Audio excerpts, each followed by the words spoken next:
Hello, it's Pork Frog here.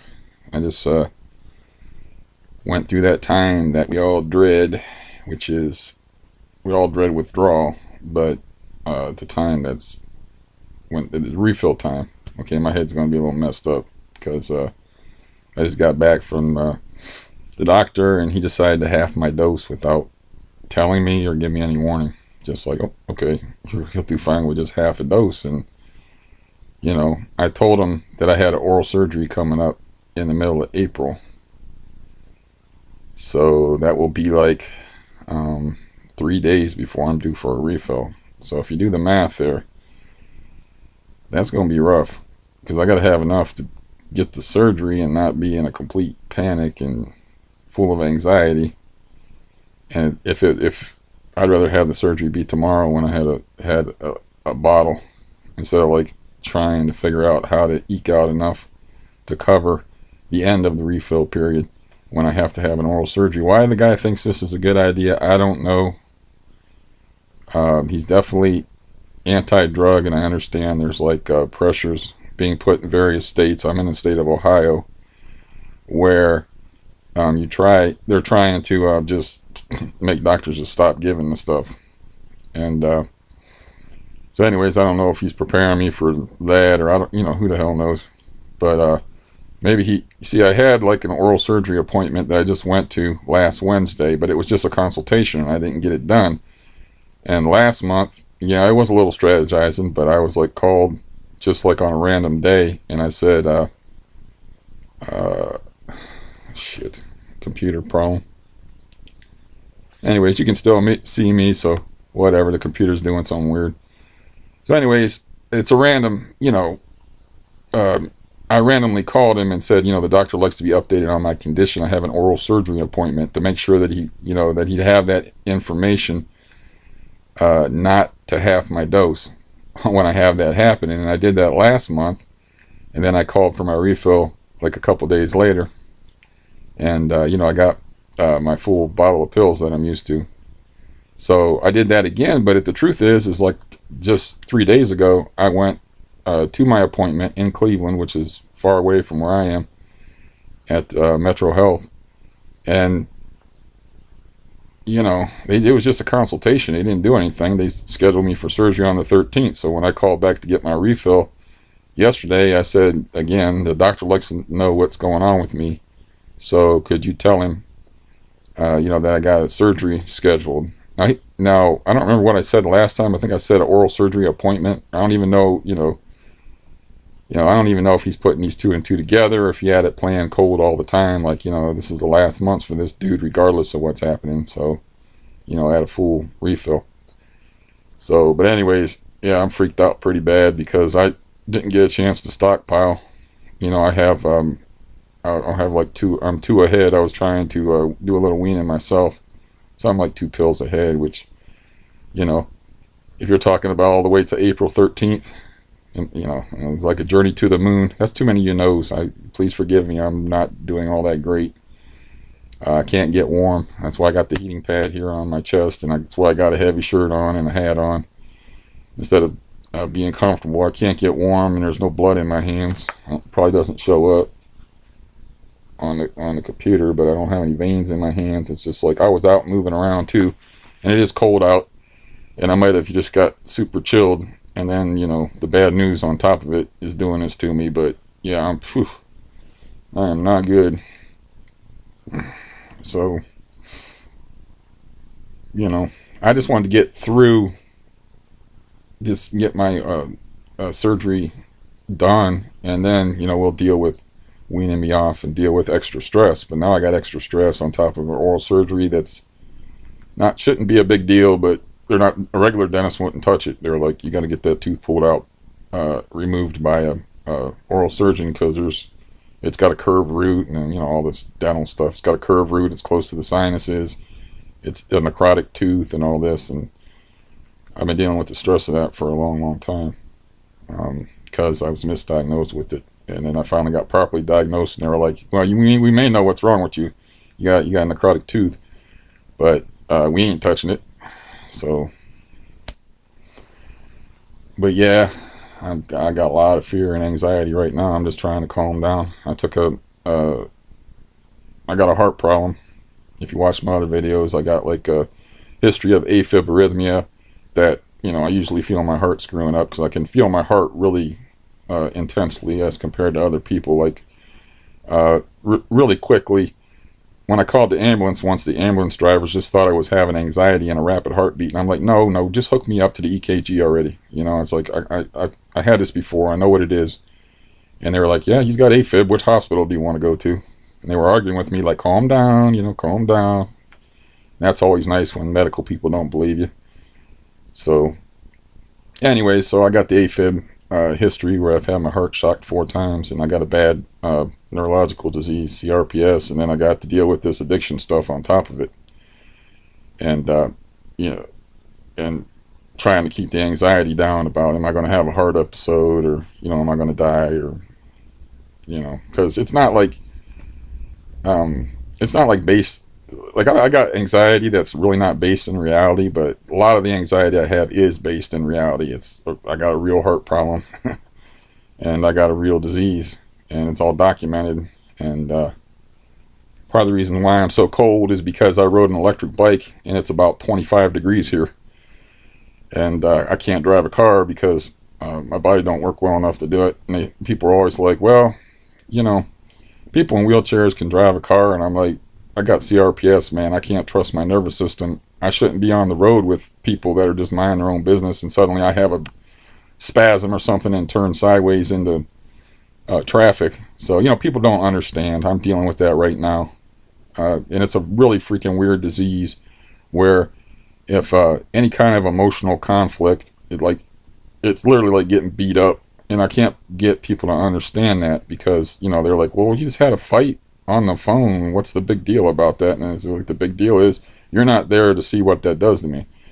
So I kind of have to keep away, keep separate from people, because a lot of people that I know aren't all wrapped all that tight. I look very sane next to them. So, you can't ever tell when they're going to go mad dog on you, or you're going to touch some area inside them that's part of their pain, and then they're going to shut you down and then be mean to you just to get the fuck away from me with that shit. I don't want to feel nothing, like I talked about in that other video. So I'm going through that too, and if I could have got that resolved, that would have took a lot of pressure off. That was with I have very few people that I trust, and that was one of my trusted people that did that to me.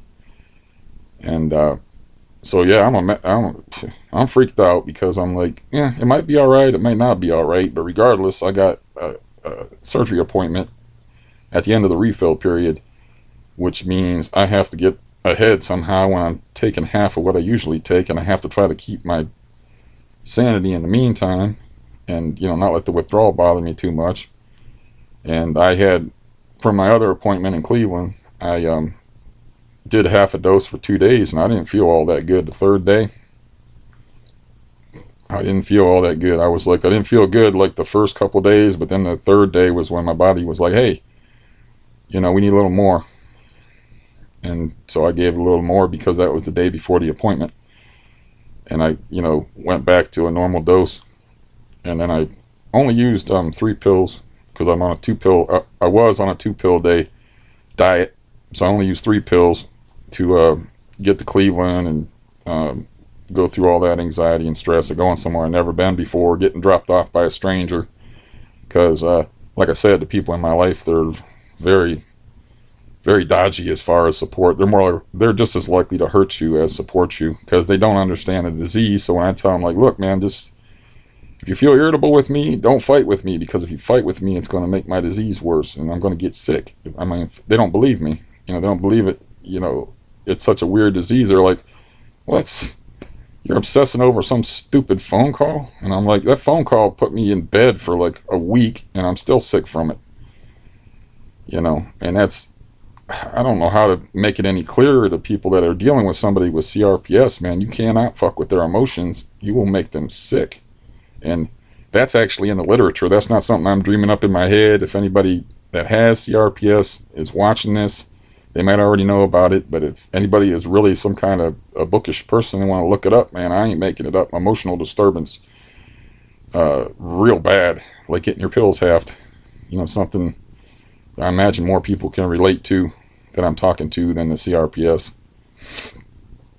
But yeah, I'm just trying to calm down. So, if you if you watch this, yeah, I'm not quite right now. It's like my storytelling. I'm already a Baroque storyteller, and I'm Baroque. I'm just broken. So by Baroque, I mean like like fancy, throwing in details and this, and this. Like way too involved. But life is way involved, at least for me. I don't know about other people, but life is a way involved thing. And, I'm just trying to calm myself down and try to get some blood in my hands and stop shaking. I got a little bit of, it's almost like they say cottage chill. I don't really think it's a cold turkey thing. I think it's just I got extra anxiety because I know what's facing me. Because I have a dose in me, and it's just, I still got nerves on top of it. So, and I took it this morning, after I found out my refill was good, because that's what I'm supposed to do 2 times a day. So I took it this morning, and then I went in and found out my refill was half, and they didn't warn me, or I would have saved that pill in the morning. But they just, for whatever reason, they don't think it's worth a phone call. I think it's because they don't want to hear no begging and pleading or like reasoning, or they just want to say like, yeah, maybe who knows what goes on in doctors' heads, man. Do you? I don't. I've never figured it out, and I got a longer medical history than most of y'all. I guarantee you. I had spinal reconstruction. I've had ribs removed. I had a rib removed, and I had a metal rod put in my back. I had halo traction. I had a spinal tumor when I was 15 years old that they pulled out when I was 16 years old. That one day I just couldn't walk right. And they didn't have any MRI back then, so they were like shot me up with dye, and they put me on a tilt table. And the dye didn't go all the way through, and they're like, something's in there blocking it. We're going to have to do exploratory surgery, but we think there's a mass in there. We don't know anything about it. And they told me as they were shooting me up to send me into the operating room at the age of 16. They said there's a chance that you could be a paraplegic. There's a chance that you could be a quadriplegic. And as with any surgery of this magnitude, there's a chance you could die. I'm like, what the hell are you telling me this for? I'm a 16-year-old kid. It's like, so that's kind of funny if you relate it to the other thing, because, he's talking to a 16-year-old kid talking about possibilities like death and stuff that I don't need to know. Meanwhile, I got a doctor now that doesn't even tell me he's going to change my dosage. Maybe they don't want people stockpiling and, being able to taper when they feel like they can taper. I don't know, but forced taper, I don't think that's a good idea. I don't think that's a good idea. You should talk to the person first and get a sense of like if he can taper or not before you do that to him. Especially somebody with compromised health like me, because I don't know. I've been taking that dose for probably, I would say 3 months. I was taking that dose, and now they cut me back to the dose I was on before, which is half that. And so yeah, I'm just as confused as any of y'all. Maybe more so. I don't know what to say about it. It's just, I can't really blame my doctor for this, except for like not warning me, because I got the stuff off the street, so to speak, but it really was just a friend that said, you're having trouble sleeping, try one of these yellow pills. It'll put you to sleep. And then I would take them periodically, and then I started to have anxiety because of my heart, and I was having heart things, and they were like, I started asking my doctor, and my doctor was dead set against. He wouldn't give it to me at first. He gave Ativan in a very, very, very small dose, which did almost nothing. And I told this story before in the other video, but then I went to the ER, and it was really just a mess. And then somebody prescribed Xanax or Alprazolam, and then my doctor was like, well, that takes the responsibility off of me. I'm just like following this guy's lead. So then he was like, okay, I'll prescribe it for you. But another thing, like, I do tend to take some responsibility for that, because why I was in a bad place mentally, but why the hell am I putting something in my body I don't know anything about? I didn't even look it up on the internet. I knew what it was. I didn't even look it up on the internet, find out, maybe see some of y'all talking about your experiences. And, maybe that was scared me, like, oh, don't mess with that stuff. But I didn't do that, so that's my responsibility, I can only blame my doctor for not keeping me informed. He didn't want to prescribe stuff, which is probably different than a lot of y'all listening to this, where the doctor was like, you got some anxiety, try this stuff. You're going to like it as long as you have it, but when you don't have it, you're not going to feel all that great and all that sane. So, I'm sorry, I'm at the 15-minute mark after taking a half a blood pressure pill and half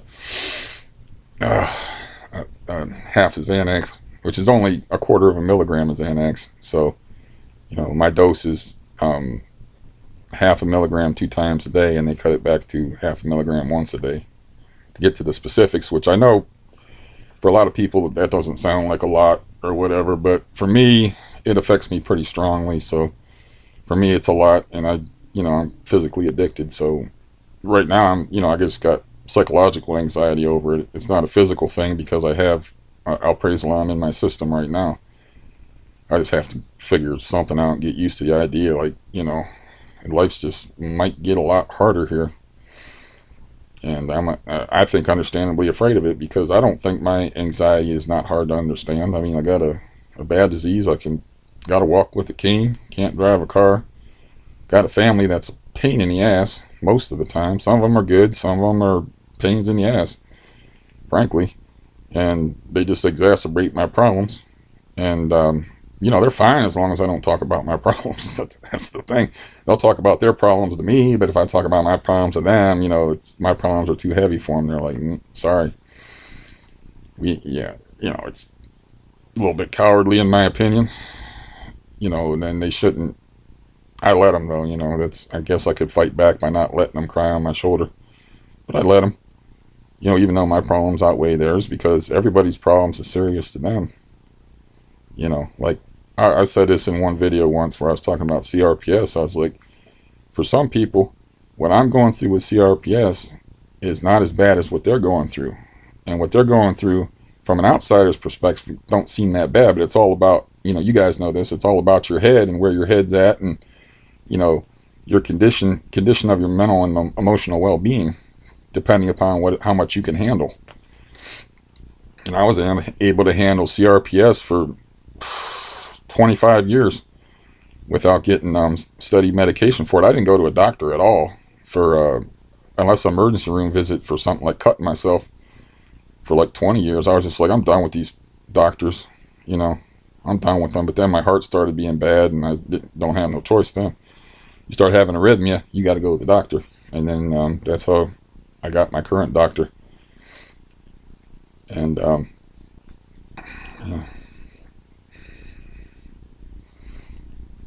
I can, this is like selfish in a way, but I'm just telling you my experiences trying to calm down, and I don't even know if I'm making any sense. So you can tell me if I'm not making any sense. I try to have a sense of humor about it and try not to get angry, because that disease, like I was trying to explain to the family, that disease conditions me not to entertain negative emotions if I can handle it. So when my mom and my dad died in 2015, I didn't cry for either one of them because it's going to make me sick. I felt something, but I didn't cry, And when I found out my heart was bad and my heart got shocked, I didn't cry. And that's not because I'm a tough guy. I'm sitting here with a heating pad whining to y'all. I'm not no tough guy, believe me. That is just because the CRPS conditions you not to get into the whole emotional response, expression of emotion through like yelling. Anger is like real bad for me. Hatred, like some of what I'm going through now, is real bad for me. Crying just makes me feel awful.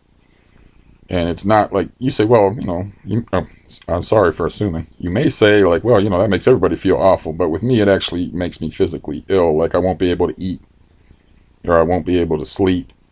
Some days I get up at 8 o'clock in the morning and I don't eat until 5 p.m. because I can't.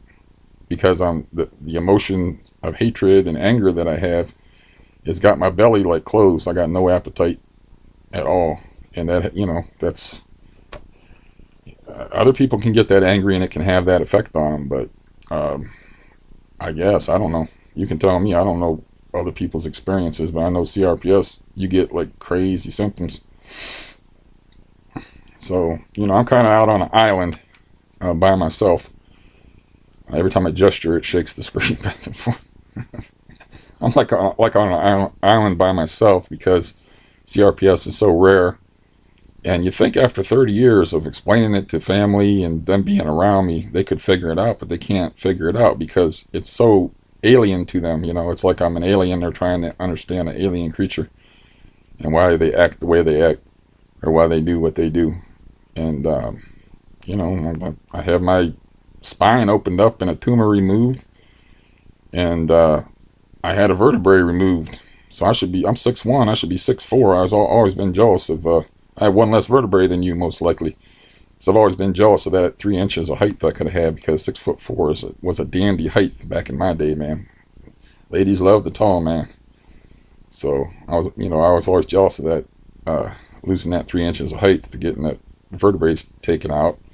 Then when my spine collapsed, they opened me up, they take out a rib, they mulched the rib, and put me in halo traction, which they put screws in your head, and if you don't know what that is, and a metal halo around there, and then like it's got a pulley system jacked up to a bunch of weights that look like the old Nautilus weights, at least back in my day, and they feel like a giant pulling on your hair, and they stretch your spine out, and then they fuse it in place because my spine was collapsing. So yeah, I don't know what to do about people that just refuse to understand something. You can only explain it so many ways, and as simply as possible. They just don't. Maybe they don't believe me. All right, they don't understand it. Or the other option is they're so selfish. Like I told the person in question, they'd rather do them. They'd rather be however they want to be at the expense of me, and I can't have that. I can't have you making me sick.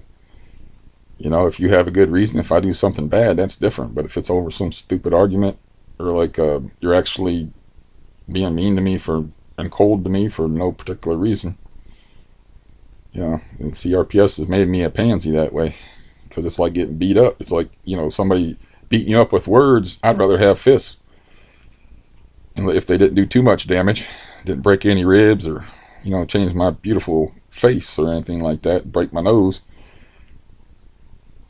I'd rather get beat up physically, because physically I would have been healed up by now. But emotionally, without somebody to help you, without resolution with that person you're close to, and without them understanding, you can't go back and drop into the same roles. And this is like 4 times now this happened, so I can't do it. I can't do it. I can't just forgive and say like, okay, they had a bad day, because they don't get it. They'll just do it again. They'll just do it again and hurt me all over again. So after a while, you're the one that's the fool, because you're like a guy who keeps putting his hand on a stove and getting burned over and over again. Gotta stop doing that. But I imagine that's about all the whining you want to hear me do. I mean, I'm still cold. I'm still shaky. My heart's still beating a little faster than it ought to. And I don't feel good, and I don't have any appetite. I haven't eaten today. It's 3:01 here in the Midwest. So I got up at 9. I can't eat. But hopefully I can stop having so much anxiety about going through a half dose. But I got to be realistic. I've done that before, and it wasn't fun. I just did it last week, and it wasn't easy, and it wasn't fun. I got a lot of physical pain, so it makes it hard to go to sleep without any anxiety or without any withdrawal symptoms. So I got chronic pain on top of it. Yeah, whine, I know. whine. But what else can I do? This is more or less like I'm addressing people that go through a Benzo withdrawal or Xanax withdrawal or Valium or whatever happens to be the poison. And it's beneficial in small doses. The problem is if you start taking it every day, then it changes your brain chemistry, and then you get the withdrawal. So I don't know. This is bad for me, because I was thinking, well, I'm probably not that psychologically dependent, and if I have my normal dose in me and I'm freaking out like this, there's a psychological dependence there too. So that's a sobering fact. because I was like, well, I can, I cannot take these on my own. And I went through withdrawal for a couple days, and I didn't freak out. I was like, I didn't feel like, I didn't do no drastic measures. I just suffered. So I was thinking it wasn't a psychological thing, but maybe it always is. Maybe somebody can inform me of that. I don't know. Anyways, that's enough. My mouth is dry anyway, and I need a drink or something. If you listened, thank you for listening. Fellow sufferer out. If I can get this box that popped up on the screen off the screen. That was going to be like a silly Seacrest tribute. Shoot. I mean, you got to laugh at the misery sometimes. I mean, sometimes that's all you can do. And it's not easy.